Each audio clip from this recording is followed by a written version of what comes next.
Oh, wow. Holy crap. I just blew my ears out.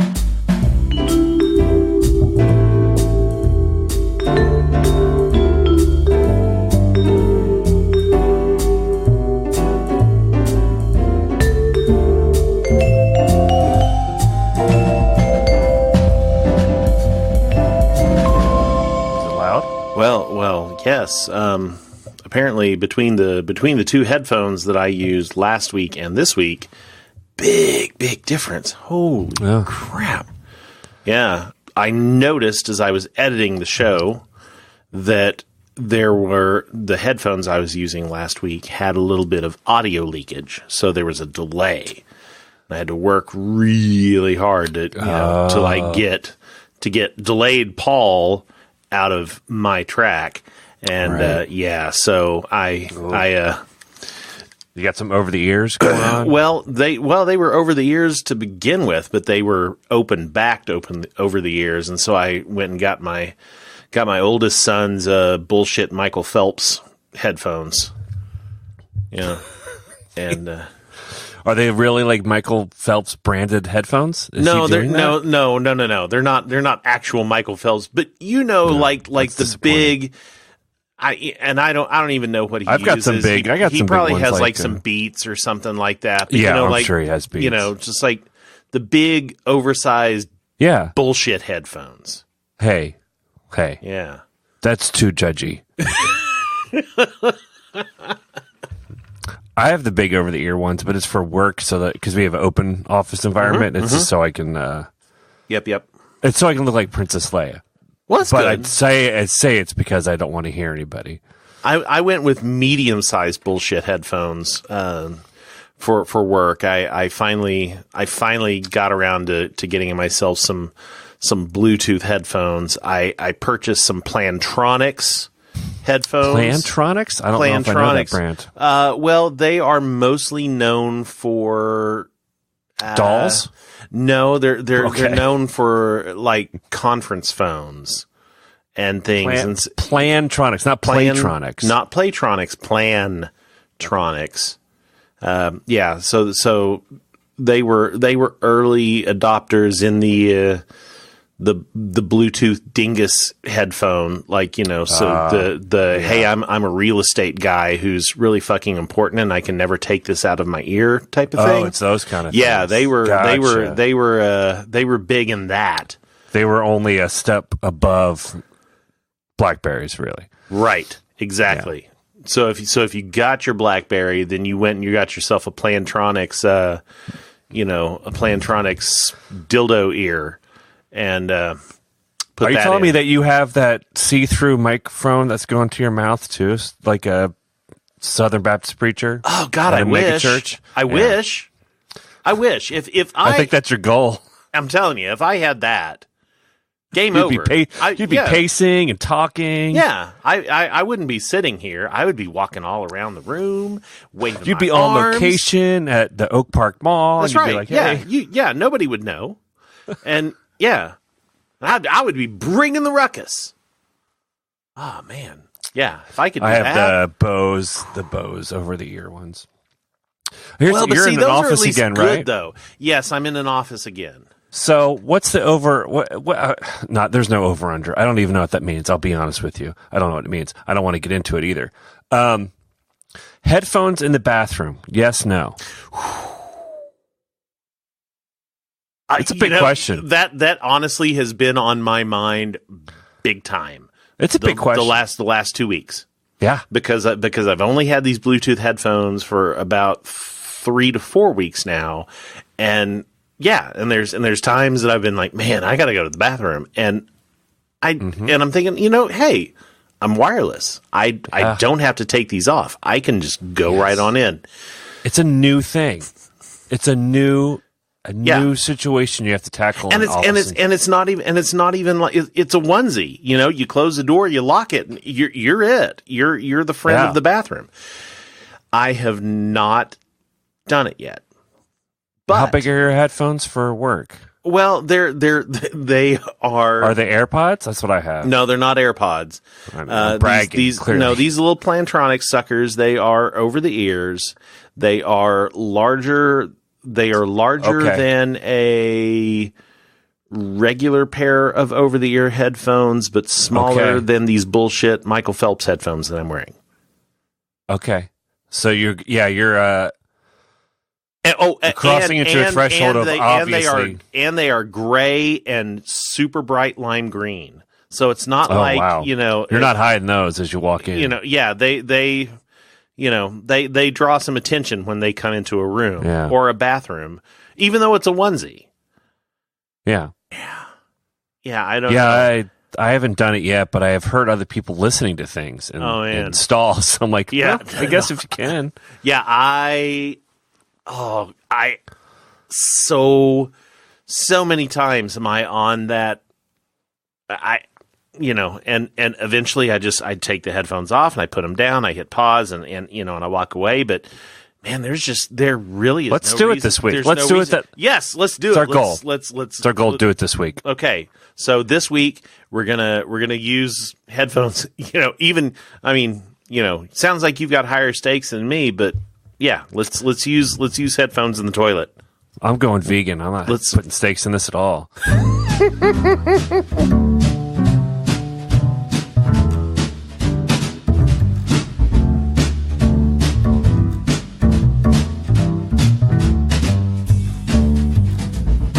Which is better? Is it more subtle or being blatant about, like, I'm just wearing these headphones in here?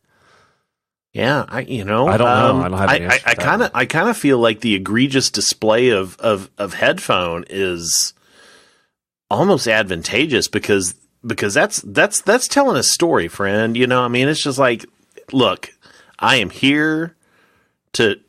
I'm encapsulating myself. If there was a way that I could have a colostomy bag or a catheter at my desk, I probably would. But here I am because of necessity, because we don't have a registered nurse on staff and I can't catheterize myself. Yeah. Well, I'm pissing with headphones on. Do you think there's a now that I think the obvious question after this, is there a subtle shift in noise control when you are then unable to hear your own noises? Whether that be from the flatulence butt from the groans that might happen for grunting those andouille sausage shits or whatever is happening, That's another really good question. Yesterday, there was something bubbling inside me, and it felt like it really wanted to come out. And it felt like when it did come out, it was going to be really violent. And do you wait for the clear out? I also don't know how big your bathrooms are, so I don't. Well, I mean, again, they're. What's the stall situation? There's no stall. It's a onesie. It's like there's. Oh, you're a onesie. Oh, yeah, so you can go for the flow. Yeah. Oh no, we have 3 stalls and a urinal, so it's a little bit of. Well, but see, that's the thing though. If you're gonna ruin it, everybody, it's pretty easy to figure out who it was. Yeah. So, and that was what I was kind of faced with yesterday, and I don't know what it was, but it was just like, oh shit. Was it obvious who? I mean, it's like, is it a bathroom situation where it's easy to see the door and who's coming in and out, or is it sort of a hallway bathroom? No, it's pretty easy. It's pretty easy to know. Oh no. Yeah. It's a don't go in there situation. Is it unisex? No, luckily there's one for each. And so, but that brings up a whole different thing. It's like, okay, so if you're sitting in there, playing Clash Royale while dropping a deuce, and you hear the next door bathroom, like the fan turn on, and I don't know why there's a fan in the girls' side, but not a fan in the boys' side. Really? Yeah, I don't get that. Feels like that should be switched. Yeah, yeah. So you hear the fan turn on, and you're like, "Oh shit! Okay, hold on." Literally. Yeah, yeah. Did I clear everything out properly before? Is there a window situation going on in there? No. Boy, no. It is the deepest. It's a hot box. Yeah. The worst kind of hot box. Yeah. You're not getting high, you're getting sick. I hotbox myself. It's a watch out for windowless, the vomit. windowless, absolute, farthest corner of a building, right next to right next to a bunch of trendy apartments that are being built really, really super fast. You also got to wonder where the fan goes for the girls' bathroom. I don't know. Where's the vent go? I don't know. Probably into the boys' room. That's stupid. I'm just imagining there's like blowing it into the boys' bathroom. Get in there, it's like swampy and hot. Like, why? Yeah. So it's there's just it's fraught with danger. Slipping and sliding off the seat because you're the sweating. whole thing is just fraught with danger. That is the worst when you have the hot snakes going on. You get sweaty. Mm-hmm. Yeah. And it gets hotter in there because you feel like there's a steam coming up. This is gross. Natural progression of conversation, though. Sure. I mean, everyone's thinking it. We're just saying it. Right.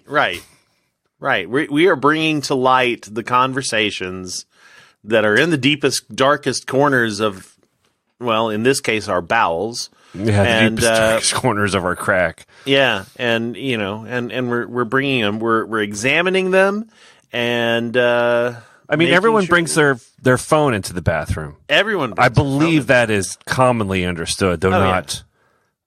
I'm not even sly kosher. About that anymore. Right, and now it's the headphone etiquette since the Bluetooth era has brought about. I think because before it would be you'd have to hold your phone because the wire may not go if you are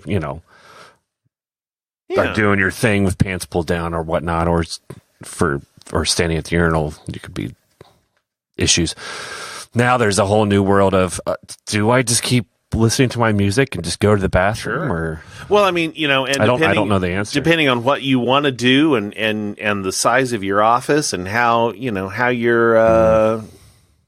so inclined. I mean, you could honestly leave your phone at your desk and just walk into the bathroom with your headphones on. I can't. It's a little too far for our office, but yeah, like I definitely wouldn't. The signal would definitely be lost. Yeah, I think. I also have a hidden bathroom situation. It's in a hallway, so if I sneak in without anybody knowing and get in there, no one's going to know. Yeah. And there's no talking in a bathroom anyway. So no. I'm not going to miss out on anything. I mean, that's not even a conversation. I mean, or at least it shouldn't be a conversation that we're going to have. Oh, no. I mean, that is just straight up nope. The bathroom is Vegas as far as I'm concerned. Yeah. There's no... Woe be anybody that even attempts to breach that contract. Oh, that's fireable offense in my opinion. Oh, yeah. If you're like, hey, heard you shitting over there. Noticed your shoes, looked in the crack. I looked in the crack of the stall, saw it was you. Noticed your shoes. Everything all right? Well, it's not even post-mortem shit talk. It's just like, hey, everything going all right over there? I hear things going on in progress. No, what's worse is if it's after the fact. And they're like, hey, I saw you in there. Yeah. What'd you have? I'm guessing you had, like, Alfredo? Is that what you're like, what?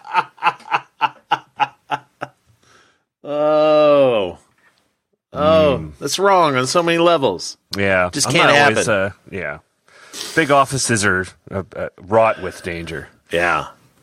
Yes, they are. But sometimes those offices get smaller.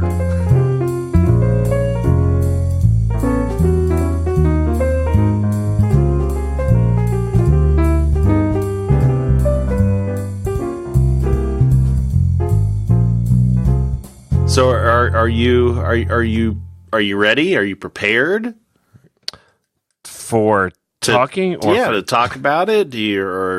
I mean, it's public information, so I certainly can talk about it.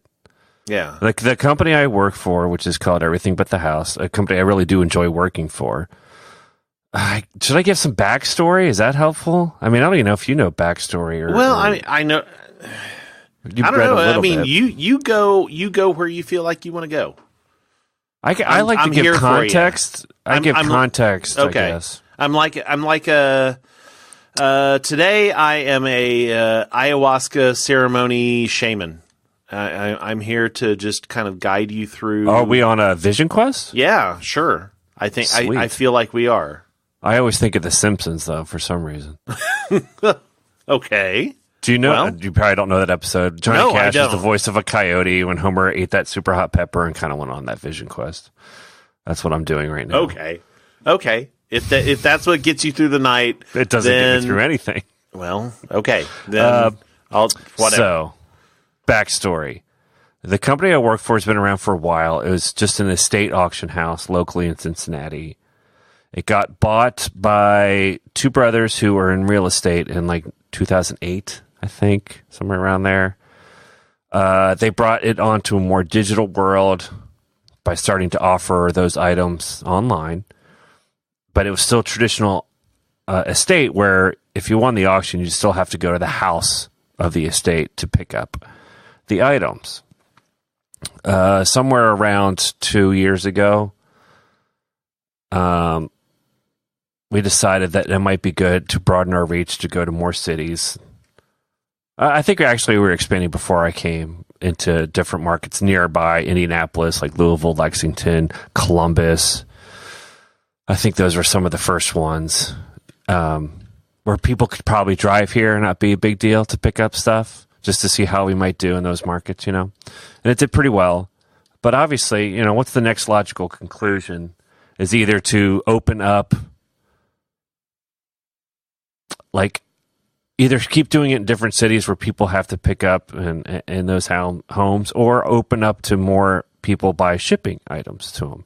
So we went with the, how about we try making it more nationwide by offering it as a shipping option. So we created an entire distribution center where we would bring items from estates and ship them out of there. Which, okay, pause. Yeah. Kind of, to me, gut feeling, at the face of it, makes sense. Yeah. Okay. It does make sense. This was part of the investment we got. We're the biggest funded company in Ohio in terms of VC. Yeah. So it's a good idea. It makes a lot of sense. We have really cool items that are more unique than eBay. It's all through us. It's not through individuals.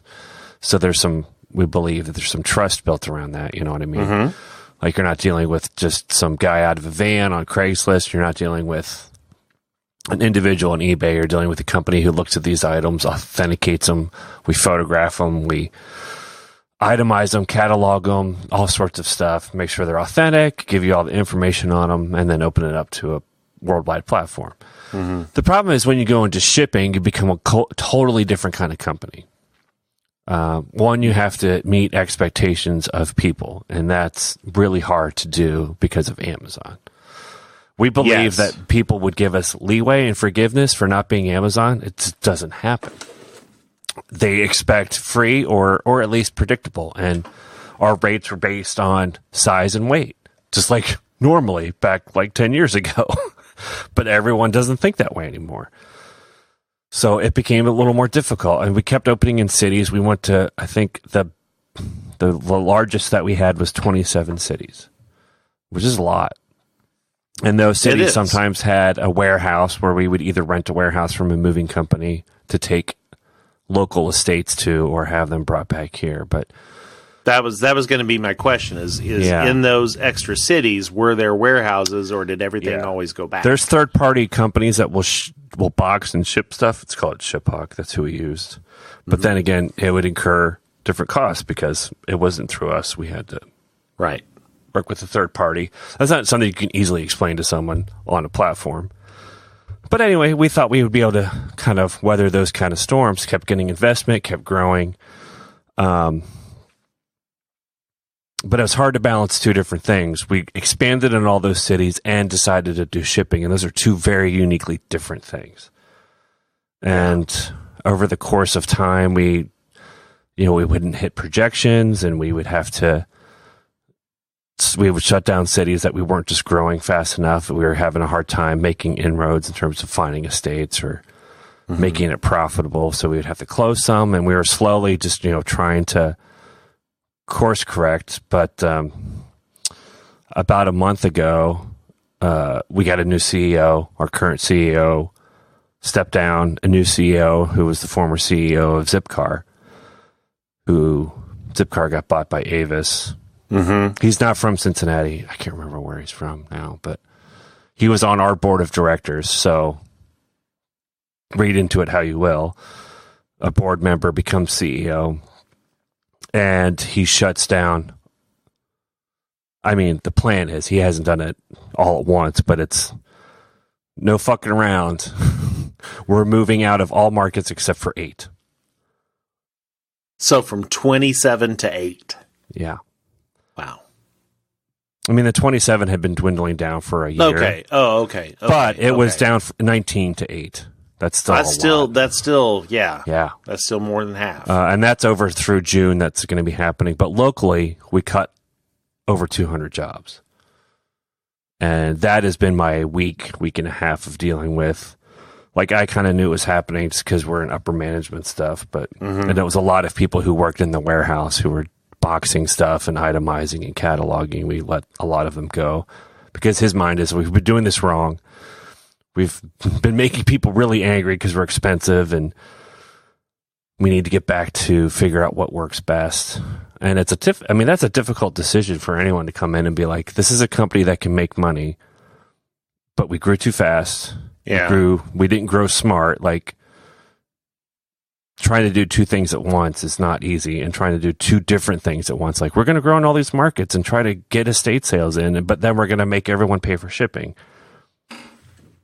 And a shipping cost that's variable.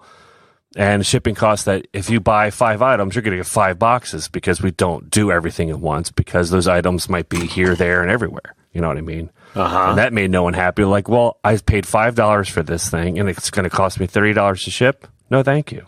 So we had to deal with forfeiture and people not, contesting that they didn't want. I mean, all sorts of stuff. And he's trying to basically course correct on that, which is a big about face. But as horrible it is, it makes sense. We could bleed for a long time and eventually get to the point where we are now, or worse. Or he's just like, oh, ripping this Band-Aid. Yeah. So, man, it's been a tough week. Yeah. And then the natural backlash of today is, the minute it happens, everyone's out there talking about it. Like, we had a PR story ready to go, but I think they beat us to the punch in terms of people who got let go just went out there and bitched and moaned about it. Which, well, that tends to happen. Yep.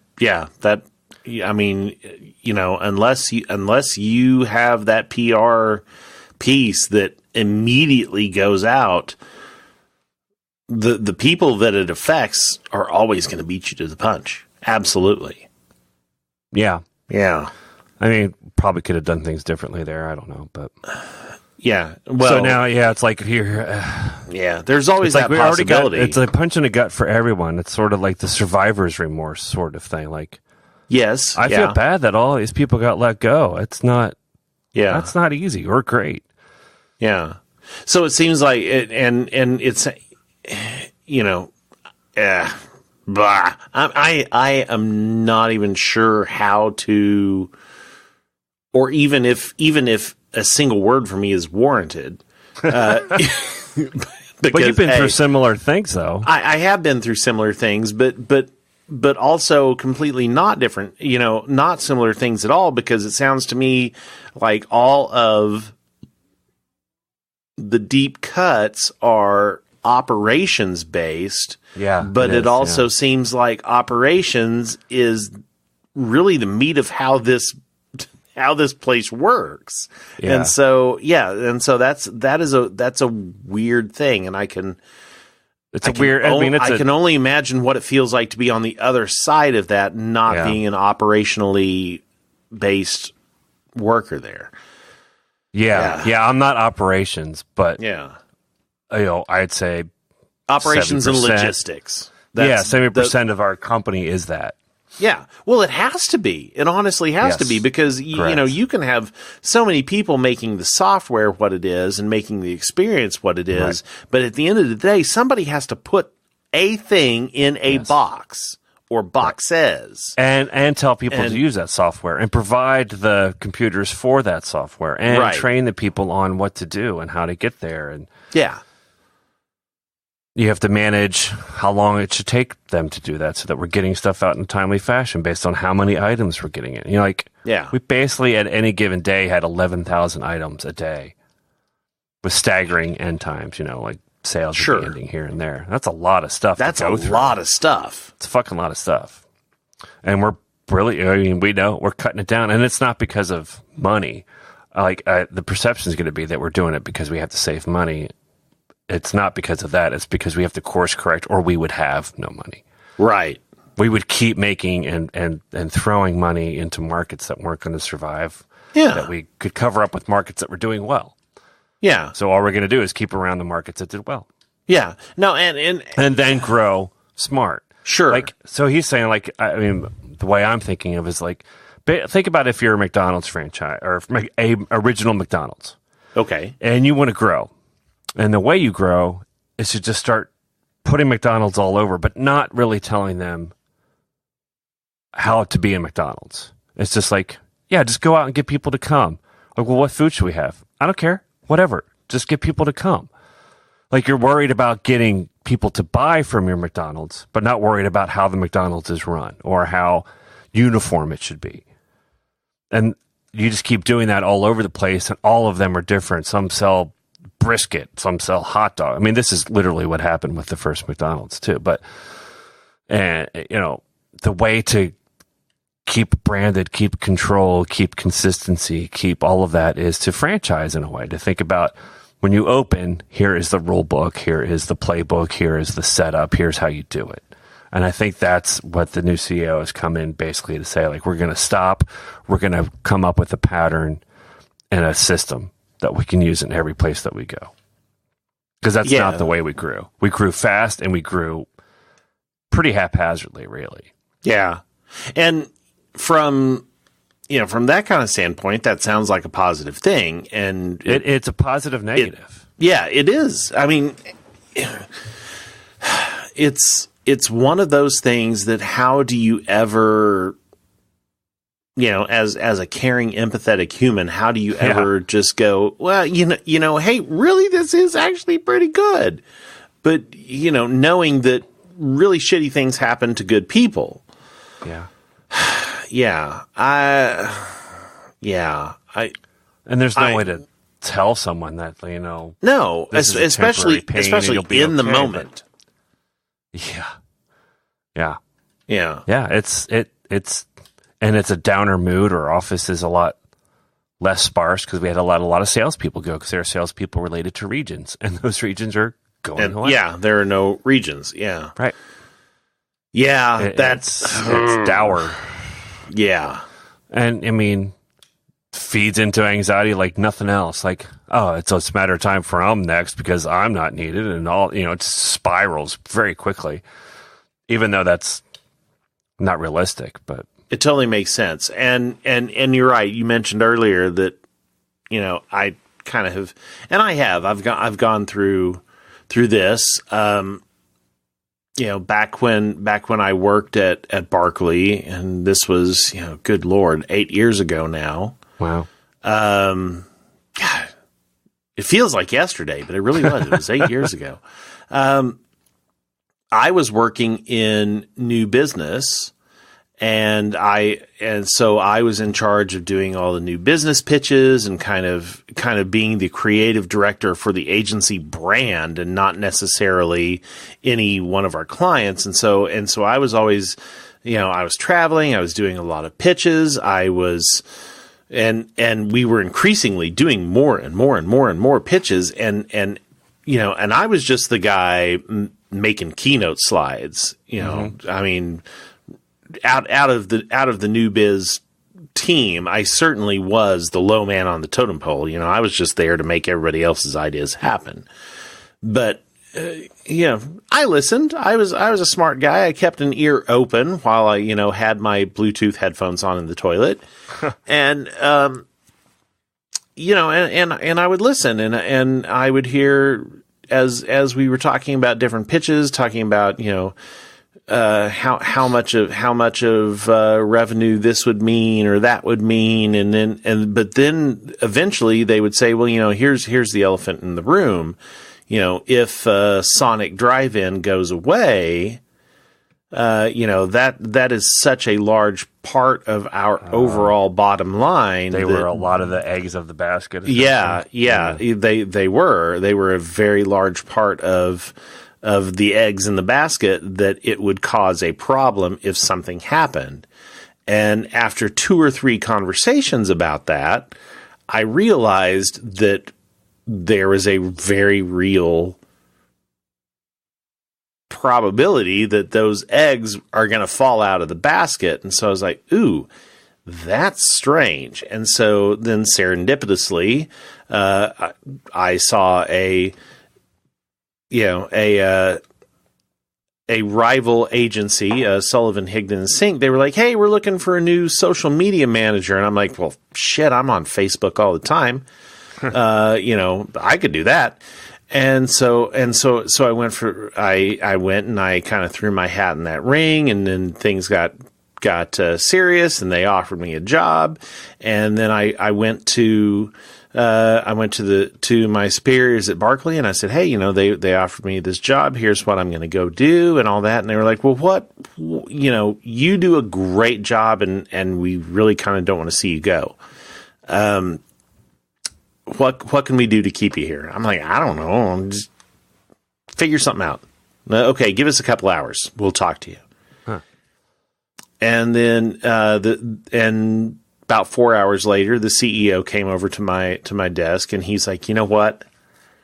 We've been talking, and this really is an awesome, because we know where your passions lie, and we know that this is an awesome opportunity for you, and our advice is to just go take it. And yeah, and when he said that, when the CEO of the agency said that, I didn't take that as they really feel like, that they know that's they're where my looking passions, out for you. Yeah, they know that's where my passions lie, and they really think that I need to go take this opportunity. They're like, oh, whew, you just did us a favor. Holy shit. Yes, that is a big load off our minds, because that's one less person that we need to lay off.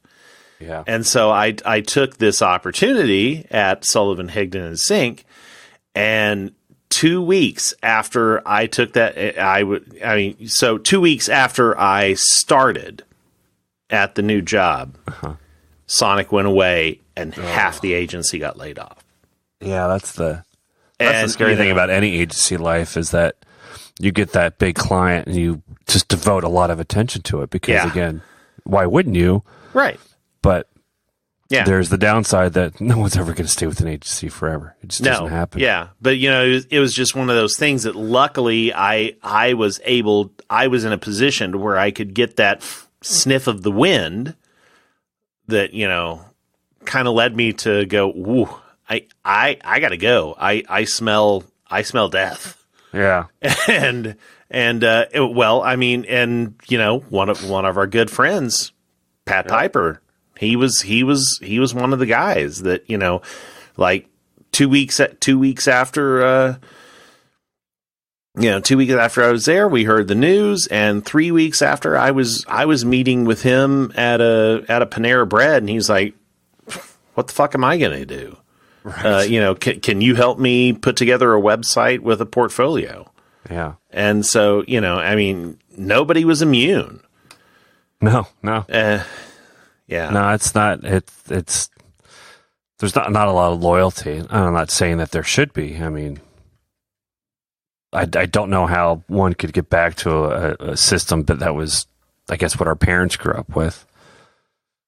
I don't think we ever in can a market get, where you have people just basically trying to steal your employees from you all the time.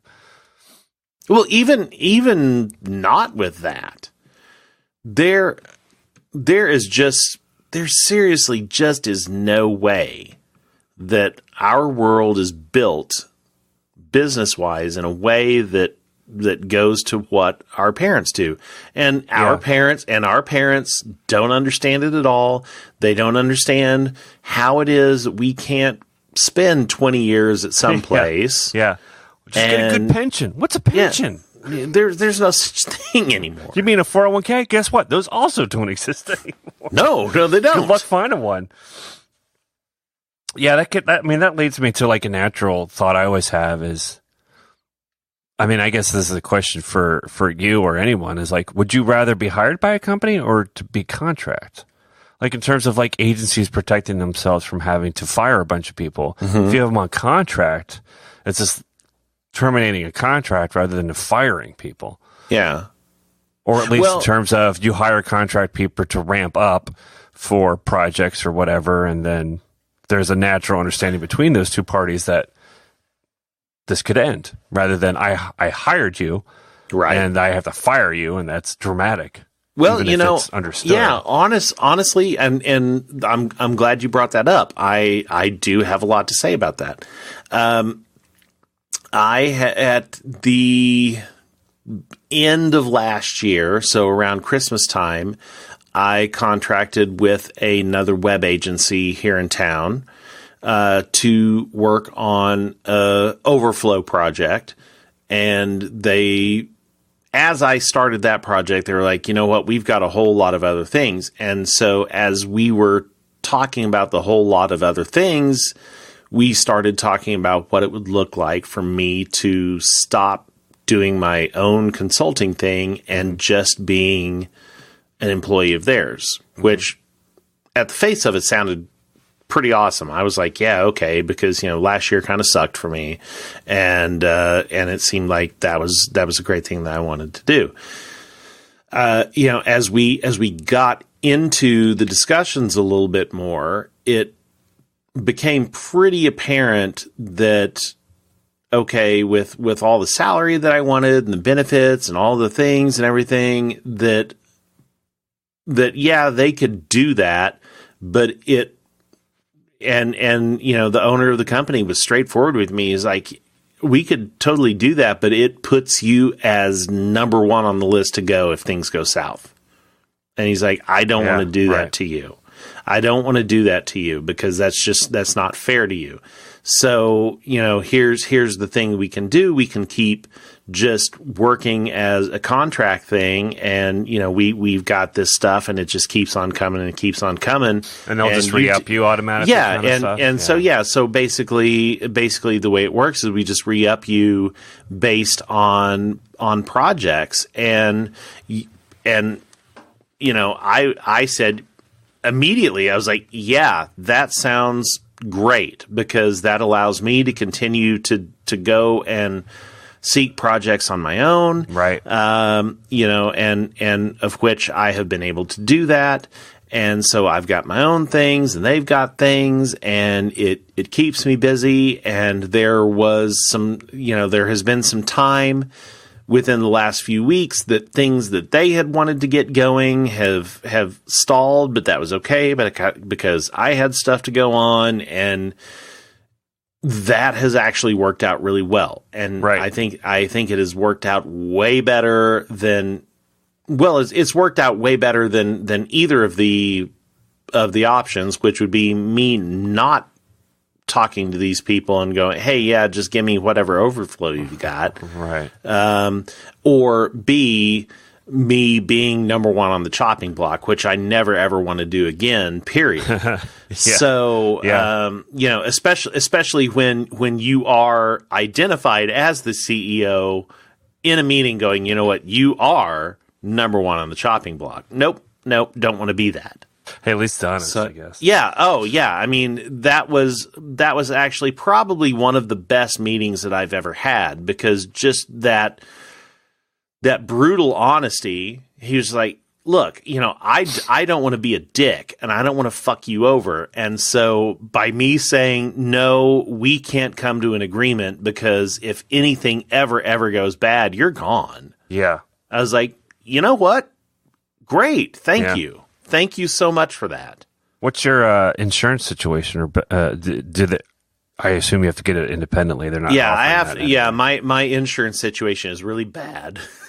Yeah. Did you go through ACA or you? Yeah, I went through ACA, and I'm actually working on a thing right now. To be quite honest, I have zero insurance at the moment. Yep, been there. And I'm working through paperwork trying to get back onto insurance. And so does that mean your kid? Great. You're on Medicaid. What's the? I never could tell the difference between Medicaid and Medicare. Medicare's for everyone. Medicaid's seniors. I honestly don't know. I just because we did that for I think 5 years. I was without insurance. Our whole family. It was during it was a couple years, and it was when we had our last kid. We didn't have insurance. Ugh. We had to figure out how to pay. You had a kid without insurance. Yeah. Oh fuck. Yeah. So we had to go to a special clinic that let you pay for the pregnancy up front. I think it was like $2,500. Wow. But it was basically like, that's what the poorest of poor people have to do. Yeah, yeah. This was, he's 9, so that was 9 years ago. Man. I am good at math. You are good at math. Good for you. Yeah, I did it. That was really not great because it was basically, we got denied once and then everyone denied us after that. Yeah. Which thank God for, anyone who's in freelance should be so thankful for ACA because believe me, every year we'd be shopping for new insurance because they would hike your rates insanely. Like every year I had to go shopping for new insurance because it would be like, this year it's $700. Next year it's going to be $2,500, $2,500 a month. Like, why is the up in the rate? They're like, just because. Like, because you're an individual. We don't care. We don't want you, actually. And it's illegal to go on a group plan if you're not a part of a company. So, like, it was just, you're just screwed. And, like, I think my wife answered a question. It was Anthem. They asked, this was insane. I wish we kept the paperwork. They asked if you thought you had any ailments. Like, do you think you have any of the following? And she's like, I think I might have TMJ. Oh, we don't cover that. Denied. Ugh. They roped you into a denial of service question, really. Yeah. TMJ, really? Like, seriously? Yeah. Oh, that. She's like, my jaw pops. So. TMJ. We don't cover that. I could probably do about 3 episodes on that. My mom dealt with that. She doesn't have TMJ. She's never been diagnosed with it. She just thinks that she might because her jaw pops a lot. Okay. Yeah. Well, so it wasn't an actual because they asked if you thought you had something, not diagnosed, not seen for professionally. It was like a trap question. Because I told her, I'm like, well, I answered no. Of course I didn't have any of those. She's like, oh. Well, I just answered honestly. I'm like, I was trustworthy. Yeah, yeah. And she and they asked you to go to therapy. And she's like, yes. Like, well, we don't cover mental health. So basically, they said no to anything that you said yes to. Yeah. And then when I went shopping for other insurance, like, well, we see that you're just denied by Anthem, and we don't cover people who are denied. So when ACA finally happened, I'm like, thank God, because believe me, insurance companies found every way to not cover you because you're an individual and they can't make money off of you. And guess what? We're going to go right back to that if something doesn't change real fast. Yeah. Good God. Yep. Yeah, I always don't understand why companies don't just offer contract work to people because I would think it's best for both parties, especially in today's world where offering me a job is no guarantee of stability at all. Right. I mean, it might be the illusion of stability, but it's not really. I mean, I would love if that changed, but great. I have a job and I have coverage, but I could lose that job and have to find more work just as quick as if I am contract, I at least am always under the assumption that this will end and I have to find something else.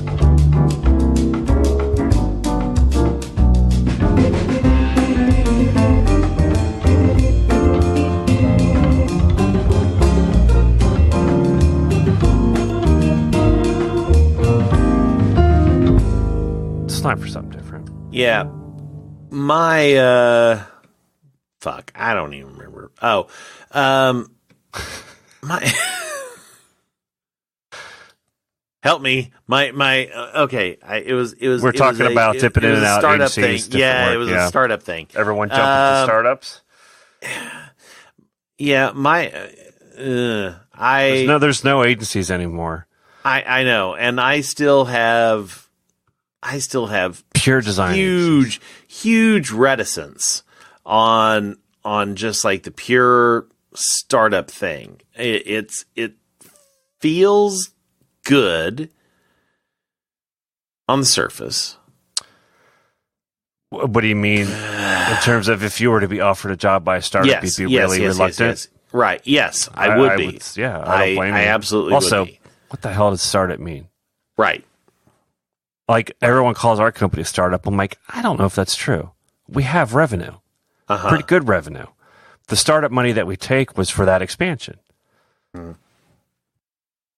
Because we couldn't have done it. We could have done it on our own without it, but it would have taken a long time. Maybe that would have been a better course. But, like, what is startup? What does that mean? It means you're new? Is that it? Does it mean you're a new company and then you take investment? And that's what I'm assuming. Yeah, I mean, by surface definition, yes. What happens to those startups that make money? Are they startups anymore? Is it just because they get VC money? I mean, what about businesses that take bank loans? Yeah, I mean, because it's virtually the same thing, but just not as sexy. Right. I don't know. I find it's a meaningless term. Probably used to have meaning, but it doesn't as much anymore. It did at one point. You know what's a startup? When I shit. Yeah. That's all I got. Ding, ding, I didn't know where I was going with that. It just stopped. Oh. My headphones in the bathroom. That's a startup idea. There you go. Headphones in the bathroom. Headphone covers. Don't want fecal matter on your headphones? Get headphone condoms. Headphone condoms. Yep. Headphone spray. Oh, man. All right. So I didn't get it set up this week, but did you listen to if you say Harmontown? Nope. Okay. Nope, not Harmontown. The other podcast we always talk about. Did you listen to Do by Friday where they set up the soundboard? It was amazing because I got so confused. Because I'm like, wait, is that real or not real? What's happening? I had no idea what was happening. It was amazing. I also love that I think Merlin used something that I always quote, or at least know, and now I can't remember it. Damn it. He used some things, and I'm like, I bet most people don't know what that's from, and I know exactly what that's from. And it doesn't matter right now because I can't think of what it was. Was it a sound effect or a quote? It was like someone talking. Oh, yeah, because his was not, his was like off mic. Well, he kept doing it to annoy everyone. Oh, it was pretty hilarious. Yeah, that was. Oh, it was. Oh, I know exactly what it was. It was the Patton Oswalt. What are you doing? He just kept doing that. I'm like, I know what that's from. What are you doing? What's funny also is that we listened to that at the dinner table as a family.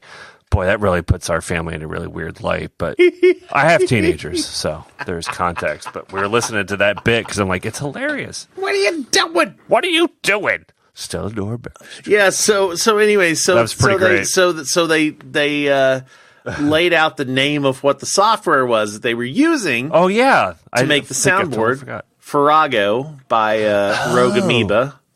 Okay. So I picked it up. Yeah. And I was gonna get it all set up for tonight, but it's not set up. So is it literally a board?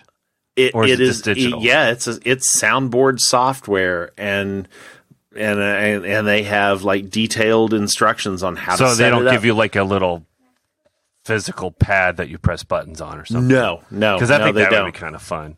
They don't. It's all hotkeyed. So to make a touchpad that you can Well, I mean, I've got little MIDI controllers that I can I can map it to little touch That's pads what I mean. over here. And you can keep your laptop for laptopy things and have a nice little 1970s WKRP soundboard. I personally could do that. That'd be fun. But you'd have to, you'd have to set and then it you all make up. that and sell that. Oh, yeah. And but they have lots of instructions on how to set it up as a podcast. So next time I will be able to route my microphone plus the soundboard through, so that way you will know when I hit. What are you doing? What are you doing? What are you doing? And barter.